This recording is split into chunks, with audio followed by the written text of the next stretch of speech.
आज की ब्रीफिंग मैं एक छोटी सी अपील से शुरू करना चाहूँगा।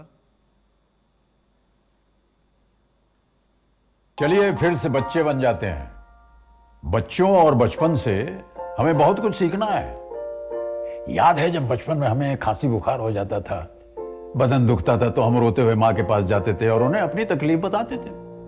माँ कुछ घर की दवाई जैसे काढ़ा हो, हल्दी हो, उससे आराम देती थी हमें। जरूरत पड़ने पर डॉक्टर के पास ले जाती थी और कुछ दिनों बाद हम खेलने कूदने लग जाते थे। आज कोरोना की इस लड़ाई में हमें फिर से यही करना है।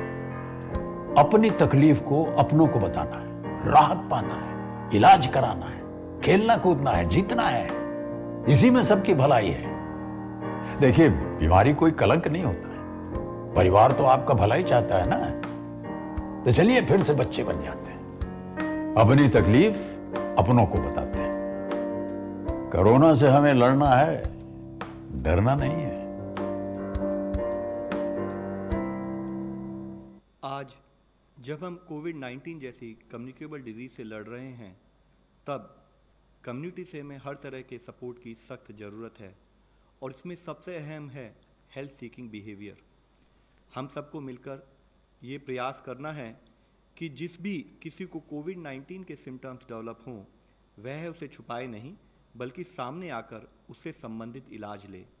अगर हम ऐसा नहीं करते हैं तो हम तो बीमार होंगे ही, बल्कि अपने परिवार को भी बीमार कर सकते हैं।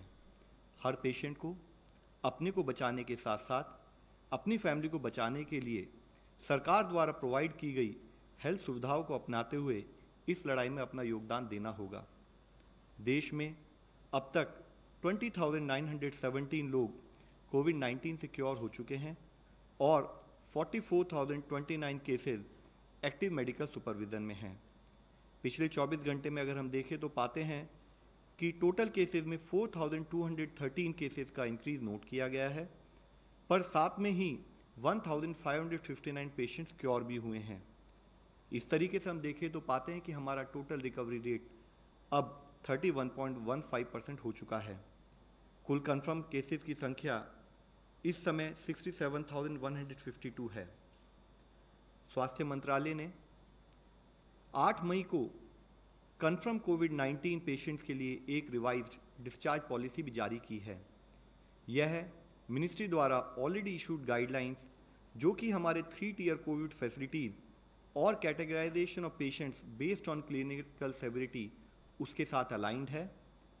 पहले जो क्राइटेरिया था कि या तो चेस्ट रेडियोग्राफ क्लियर होना चाहिए या 2 कॉन्जिक्यूटिव RT-PCR टेस्ट नेगेटिव होने चाहिए, उसके भिन्न होते हुए नई डिस्चार्ज पॉलिसी के अनुसार जो केसेस जो कि माइल्ड हैं, वेरी माइल्ड हैं या प्री सिम्टोमेटिक केसेस हैं और कोविड केयर फैसिलिटी में एडमिट हैं, अगर सिम्टम की शुरुआत के 10 दिनों में उनको 3 दिन तक फीवर ना हो तो उन्हें डिस्चार्ज किया जा सकता है। ऐसे समय में डिस्चार्ज से पहले टेस्टिंग करने की आवश्यकता नहीं है, लेकिन डिस्चार्ज के बाद भी 7 दिनों के लिए उन्हें होम आइसोलेशन का पालन करना पड़ेगा। इसके साथ ही जो केसेस मॉडरेट हैं और डेडिकेटेड कोविड हेल्थ सेंटर में एडमिटेड हैं, उनमें से जो पेशेंट 3 दिनों में रिजॉल्व हो जाते हैं जिनके सिम्टम, और जो बिना ऑक्सीजन सपोर्ट के रहते हैं, यानी कि जिनका ऑक्सीजन सैचुरेशन अबव 95% है, ऐसे पेशेंट्स को सिम्टम्स के 10 दिनों के बाद डिस्चार्ज किया जाएगा यदि वह पेशेंट उनको कोई फीवर ना हो विदाउट एंटीपायरेटिक, उनको कोई ब्रेथलेसनेस के सिम्टम ना हो और उनको ऑक्सीजन की रिक्वायर्ड ना हो। लेकिन इसके साथ ही वह मॉडरेट पेशेंट जिनको फीवर 3 दिन में रिजॉल्व नहीं होता और वह ऑक्सीजन थेरेपी पर कंटिन्यू करते हैं, इन केसेस में पेशेंट्स को तभी डिस्चार्ज किया जाएगा जब उनके क्लिनिकल सिम्टम रिजॉल्व हो जाएं और लगातार 3 दिनों तक ऑक्सीजन सैचुरेशन मेंटेन करने की एबिलिटी हो। यह ध्यान देना चाहिए कि मॉडरेट संबंधित इन केसों में भी डिस्चार्ज से पहले टेस्टिंग की जरूरत नहीं होगी, लेकिन पेशेंट को डिस्चार्ज होने के बाद 7 दिन तक होम आइसोलेशन का पालन करना होगा। इसके साथ ही सीवियर केसेस और साथ में केसेस जो कि इम्यूनो कॉम्प्रोमाइज्ड हैं, जैसे कि HIV patients, transplant recipients, malignancy etcetera, ऐसे पेशेंट्स को तभी डिस्चार्ज किया जाएगा जब या तो वह क्लिनिकली रिकवर हो जाएं या उनके पेशेंट्स को RT-PCR के द्वारा नेगेटिव घोषित किया जाए। यह डिस्चार्ज पॉलिसी इसलिए चेंज की गई है कि अगर हम देखें भी कई देशों ने एविडेंस के बेसिस पर अपनी डिस्चार्ज पॉलिसी में टेस्ट बेस्ड स्ट्रैटेजी के बदले सिम्टम बेस्ड स्ट्रैटेजी और टाइम बेस्ड स्ट्रैटेजी का बदलाव किया है, उसके तहत ही इसमें हम चेंज लाए हैं। साथ ही ICMR के लैब सर्वेलेंस डेटा के रिव्यू के अनुसार भी RT-PCR पॉजिटिव केसेस पेशेंट्स 10 दिन बाद नेगेटिव टर्न हो जाते हैं।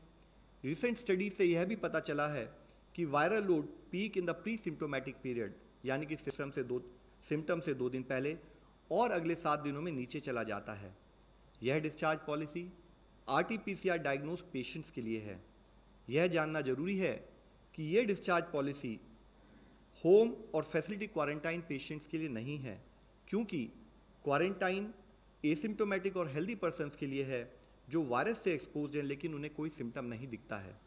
हाउएवर, क्वारंटाइन फैसिलिटी पर उनका स्टे 5 मई को जारी मिनिस्ट्री ऑफ होम अफेयर्स की गाइडलाइंस के तहत लास्ट एक्सपोजर से 14 दिन तक रहेगा और डिस्चार्ज पॉलिसी से संबंधित एक फ्रीक्वेंटली आस्क्ड क्वेश्चंस भी गवर्नमेंट ऑफ इंडिया के वेबसाइट पर उपलब्ध किए गए हैं। इसी संदर्भ में मिनिस्ट्री ऑफ हेल्थ ने home isolation of very mild और प्री सिम्टोमेटिक कोविड-19 केसेस के लिए भी एक रिवाइज गाइडलाइन जारी की है, जिसके अनुसार वेरी माइल्ड और प्री सिम्टोमेटिक कोविड-19 केसेस के लिए होम आइसोलेशन पीरियड समाप्त होने के बाद टेस्टिंग की कोई आवश्यकता नहीं है। However, I would still like to reiterate a few points that those patients who are undergoing home isolation should strictly adhere to. उनको एक सेल्फ डिक्लेरेशन फॉर्म साइन करना होगा, हमेशा ट्रिपल लेयर्ड मास्क पहनना होगा, एक आइडेंटिफाइड रूम में isolation maintain करना होगा, वह जो एल्डरली हैं या जो कोमॉर्बिड कंडीशंस वाले पेशेंट्स हैं या और फैमिली मेम्बर हैं उनसे दूर रहें, हेल्थ हाइजीन मेंटेन करें और अपनी सेल्फ मॉनिटरिंग करें। अगर कोई भी हेल्थ सिचुएशन डिटेरियोरेट होती हो तो वह संबंधित मेडिकल अधिकारी को सूचित भी करें।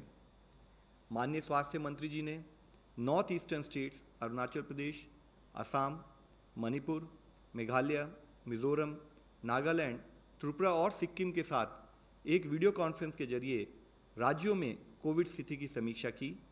राज्यों को माइग्रेंट लेबरर्स, स्टूडेंट्स और विदेश से लौटने वालों के लिए मिनिस्ट्री ऑफ हेल्थ और एक्सटर्नल अफेयर्स द्वारा जो प्रोटोकॉल बताया गया है उसके तहत स्क्रीनिंग और क्वारंटाइन मेजर्स इंश्योर किए जाएं, उसके लिए उन्होंने रिक्वेस्ट की है। साथ ही राज्यों को ये भी कहा गया है कि वायरस के स्प्रेड को रोकने के लिए सार्वजनिक स्थानों पर थूकने से रिलेटेड, स्पिटिंग से रिलेटेड जो प्रोहिबिशन है उसको इफेक्टिवली लागू किया जाए। कल माननीय स्वास्थ्य मंत्री जी ने कोविड-19 मैनेजमेंट की स्थिति की समीक्षा करने के लिए मंडौली जेल, जो कि नई दिल्ली में स्थित है, वहां स्थित कोविड केयर सेंटर का दौरा भी किया। National Institute of Virology Pune ने एक antibody detection kit Covid Kavach ELISA नामक IgG एलिजा टेस्ट किट को डेवलप किया है। माननीय स्वास्थ्य मंत्री जी ने इस संदर्भ में कहा कि इंडिजिनस टेस्ट कोविड-19 के सर्वेलेंस में महत्वपूर्ण भूमिका निभाएगा। इसी के साथ ही भारतीय नौसेना द्वारा डिजाइन किए गए पर्सनल प्रोटेक्शन किट को भी इनमास यानी कि इंस्टीट्यूट ऑफ न्यूक्लियर मेडिसिन और अलाइड साइंसेज द्वारा हाईएस्ट टेस्टिंग स्टैंडर्ड्स के साथ सर्टिफाई किया गया है। डिपार्टमेंट ऑफ बायोटेक्नोलॉजी और biotechnology industry research assistance council ने वैक्सीन्स, डायग्नोस्टिक्स, थेरेप्यूटिक्स और अदर टेक्नोलॉजी से संबंधित 70 प्रपोजल को भी शॉर्टलिस्ट करके फंडिंग के लिए सेलेक्ट किया है। जहां एक और हम समाज में हेल्थ सीकिंग बिहेवियर प्रमोट करना चाहते हैं, वहीं दूसरी ओर हम सबको मिलकर कोविड-19 से जुड़े हुए स्टिग्मा से भी लड़ना होगा। हमें बीमारी से लड़ना है, बीमार से नहीं। इसी संदर्भ में माईगॉव द्वारा बनाया गया एक और वीडियो भी मैं आप सबके सामने प्रस्तुत करना चाहूंगा। धन्यवाद। देखिए, कोरोना हम पर 2 तरह के हमले करता है, पहला शारीरिक और दूसरा मानसिक। मानसिक हमला हमें संदेह पैदा करता है, मन में कहीं एक शक पैदा करता है, यहां तक कि हम उस इंसान से भी डरने लगते हैं जो अस्पताल से ठीक होकर घर आया है। वो इंसान जिसे डॉक्टरों ने ताली बजा करके घर भेजा है। देखा होगा आपने टीवी पर कि अस्पताल से ठीक होकर वापस आने पर घर और समाज के लोग उन पर फूलों की वर्षा करते हैं। शारीरिक लड़ाई के लिए तो दुनिया भर के जानकार कोशिश कर रहे हैं, पर मानसिक लड़ाई हमें ही जीतनी पड़ेगी। यदि हम हार गए तो कोरोना जीत जाएगा, और ये हम कभी होने नहीं देंगे। अपनों को अपनाएंगे, सही सलामत घर लाएंगे।